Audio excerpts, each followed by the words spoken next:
The live TV, सच सबसे आगे। नमस्कार, मैं हूं रंजीत झा और आप देख रहे हैं द लाइव टीवी। बड़ी खबर सामने आ रही है। यौन शोषण के आरोपी भाजपा सांसद और डब्ल्यूएफआई के चीफ ब्रजभूषण शरण सिंह पर एफआईआर दर्ज करने का फैसला ले लिया गया है। सुप्रीम कोर्ट के आगे भाजपा सांसद की एक न चली। दिल्ली पुलिस को यह कहना पड़ा कि हम आज के आज एफआईआर दर्ज करने जा रहे हैं। 40 केस कम से कम ब्रजभूषण शरण सिंह पर दर्ज है और इसके बाद महिला पहलवान जो हमारे देश का मान बढ़ाती हैं, देश के लिए खेलती हैं, उन बेटियों के साथ इतना गंदा व्यवहार करने वाले ब्रजभूषण शरण सिंह पर अब एफआईआर दर्ज होगा। लगातार धरना प्रदर्शन चल रहा था।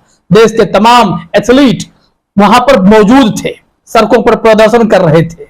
कई लोग इनके खिलाफ थे तो कई लोगों का इन्हें साथ मिला। इसके बाद फाइनली सुप्रीम कोर्ट के आगे ब्रजभूषण शरण सिंह को बचाने वालों की एक न चली। ब्रजभूषण शरण सिंह पर एफआईआर आज के आज दर्ज किया जाएगा और महिला पहलवान की शिकायत पर दर्ज किया जाएगा। पुलिस को सख्त निर्देश सुप्रीम कोर्ट से पड़ गए हैं। लेकिन बड़ा सवाल यह है कि इतना रसूखदार व्यक्ति जो इतने सारे केस को आसानी से पचा गया, कोई फर्क नहीं पड़ रहा था। महिला पहलवान यह केस आज से लेकर नहीं धरना पर बैठी, काफी दिनों से यह मामला चलता आ रहा है। लेकिन मजाल क्या कि कोई ब्रजभूषण शरण सिंह पर नजर उठाकर भी देख ले। इतनी तूती बोलती है, इतना बड़ा रसूख है इस कुकर्मी का। और अब देखिए, जब सुप्रीम कोर्ट ने खुद एक्शन लिया है तो सारे उन्हें बचाने वाले अब घुटनों पर आ गए।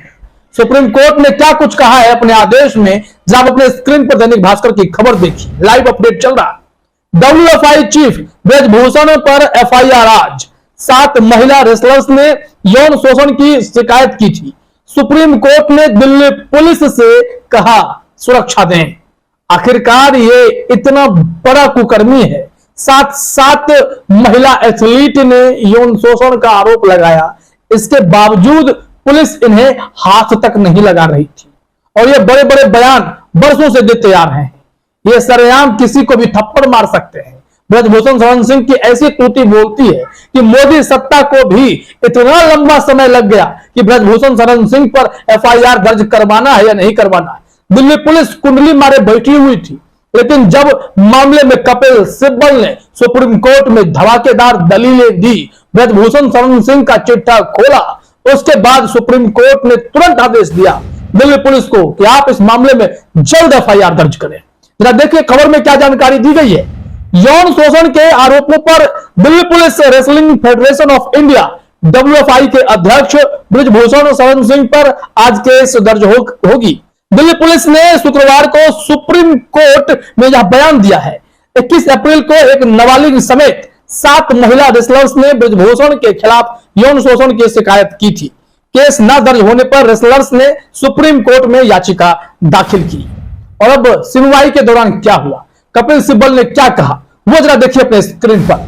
बताया गया है कि आज सुनवाई के दौरान रेसलर्स की ओर से सीनियर एडवोकेट कपिल सिब्बल ने कोर्ट में कहा महिला रेसलर्स को सुरक्षा मुहैया कराई जाए और रिटायर्ड जज इस केस की निगरानी करें। इस दलील पर अदालत ने दिल्ली पुलिस को सुरक्षा मुहैया कराने का आदेश दिया है। कोर्ट ने पुलिस से अगले शुक्रवार तक उनके द्वारा उठाए गए हर कदम को लेकर हलफनामा दायर करने को कहा है। सुप्रीम कोर्ट ने अब इस मामले को लेकर 17 मई को सुनवाई करने का ऐलान किया है। यानी अब 17 मई की तारीख तय हुई है। दिल्ली पुलिस द्वारा दर्ज किए गए एफआईआर और फिर हलफनामे में जो दिल्ली पुलिस रिपोर्ट देगी, उसके आधार पर सुनवाई आगे बढ़ेगी और ब्रजभूषण शरण सिंह पर शिकंजा कसा जाएगा। एफआईआर दर्ज करने का ऐलान ही यह सबसे बड़ी खबर है, क्योंकि वर्षों लग गए ब्रजभूषण शरण सिंह का नकाब उतारने में। और जब नकाब उतारने लगा तो फिर इन पर कोई कार्रवाई नहीं होता देख पहलवानों में निराशा साफ तौर पर दिखने लगी थी। अब सब कोई सड़क पर आ गया तो कुछ लोग इन्हें सड़क पर उतरता हुआ देख अनुशासनहीनता का आरोप लगा बैठे, जिसमें एथलीट, महान एथलीट पीटी उषा भी शामिल थी। हालांकि कई लोगों ने इनका साथ दिया। नीरज चोपड़ा ने, जो प्रधानमंत्री मोदी के साथ सेल्फी खिंचवाते थे, वो खुद इस मामले में भाजपा के खिलाफ खड़े हुए, पहलवान के साथ आए और रेसलर्स के लिए आवाज उठाई। उन्होंने ट्वीट भी किया, मैसेज भी डाले और कहा कि जस्टिस तो इस मामले में होनी ही चाहिए। ब्रजभूषण शरण सिंह अगर इस मामले में आरोपी है तो इस मामले में कड़ी से कड़ी कार्रवाई भी होनी चाहिए। नीरज चोपड़ा ने यह जब स्टैंड लिया तो उसके बाद सवाल यह उठने लगे, एथलीट तो हमारे क्रिकेटर्स भी हैं, वो भी खेलते हैं, लेकिन वो इस मामले पर चुप क्यों? कोई खिलाड़ी सामने आकर इनका साथ क्यों नहीं दे रहा? और जब मामला बिल्कुल ही तूल पकड़ने लगा तो आज ही सुप्रीम कोर्ट में भी इस मामले की सुनवाई हुई और सुनवाई के दौरान यह निर्णय लिया गया कि दिल्ली पुलिस आज के आज ब्रजभूषण शरण सिंह पर एफआईआर दर्ज करे और रिपोर्ट दाखिल करे। फिर हम 17 मई को सुनवाई करेंगे कि इस मामले में आगे क्या करना है। यह कहीं ना कहीं पहलवानों की बड़ी जीत है और उन बेटियों को इंसाफ मिलेगा जो लगातार इस मामले में ब्रजभूषण शरण सिंह पर कार्रवाई की मांग कर रही थी, उसके लिए सड़कों पर उतरकर धरना प्रदर्शन कर रही थी। और अब उन लोगों को थोड़ा सा सुकून तो जरूर मिलेगा, कम से कम सुप्रीम कोर्ट के स्टैंड के बाद इन्हें ब्रजभूषण को बचाने वाले वो तमाम लोग मुंह की खाए होंगे और एफआईआर जब दर्ज होगा तो आगे की कार्रवाई की उम्मीद भी बढ़ जाएगी। नहीं तो हमारे लोकतंत्र में जो हमें ताकत है, धरना प्रदर्शन की ताकत, अपने धरना के आगे बड़े से बड़े घमंडी सत्ताधीशों को झुका देने की जो ये हमें शक्ति है, उसका एथलीट सदुपयोग कर रहे हैं। क्योंकि इस वक्त अगर वो नहीं जागते तो ब्रजभूषण शरण सिंह जैसे इतने बड़े धाकड़ सांसद जो कि अपने आगे किसी की नहीं सुनता, उसका अकड़ कौन तोड़ता? अब पहलवानों ने इनकी अकड़ तोड़ डाली है। आगे जरा देखिए कि इसमें क्या कुछ कहा गया कि सुप्रीम कोर्ट में खिलाड़ियों की दलील क्या थी। सीनियर एडवोकेट कपिल सिब्बल ने मंगलवार को ही सीजेआई डीवाई चंद्रचूड़ की अध्यक्षता वाली बेंच के सामने याचिका रखी। कहा यौन शोषण के आरोप पर कोई एफआईआर दर्ज नहीं की गई, पीड़िता उस वक्त 16 साल की थी, गोल्ड मेडल जीता है। सुप्रीम कोर्ट का जवाब, सीजेआई चंद्रचूड़ ने कहा था पहलवानों के आरोप बेहद गंभीर हैं, इन लोगों ने देश और दुनिया में भारत का नाम रोशन किया है। हम दिल्ली पुलिस को नोटिस जारी करते हैं, इस मामले को हम देखेंगे। दिल्ली पुलिस को नोटिस जारी किया गया और इस मामले में जैसे ही सुप्रीम कोर्ट ने अपनी सक्रियता बढ़ाई है, दिल्ली पुलिस की तरफ से आकर सॉलिसिटर जनरल साहब आकर कह देते हैं हाँ इस मामले में अब केस दर्ज किया जाएगा, एफआईआर दर्ज होगा ब्रजभूषण शरण सिंह पर। अब जानते हैं कि जंतर मंतर पर जब ये लोग धरना दे रहे थे तो एक बड़ा सा पोस्टर लगा, उसमें ब्रजभूषण शरण सिंह पर दर्ज हुए एफआईआर की लंबी लिस्ट दिखाई गई। उस वक्त तक 38 एफआईआर उसमें दर्ज किए गए थे। कपिल सिब्बल ने कहा कि इस पर तो 40 एफआईआर दर्ज है।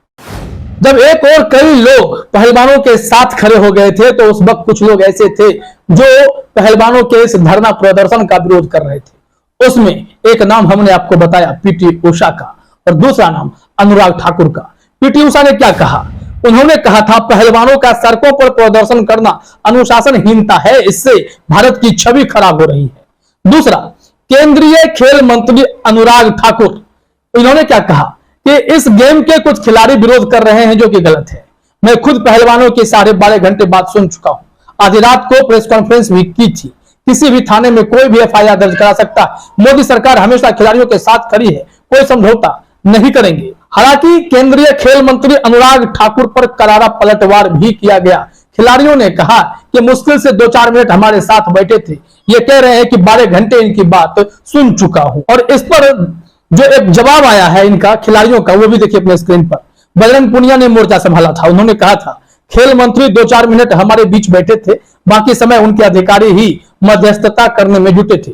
पीटी उषा बताए कि अगर हमारा धरना अनुशासनहीनता है तो जब उनकी खुद की एकेडमी टूट रही थी तो मीडिया के सामने आकर क्यों रोई थी?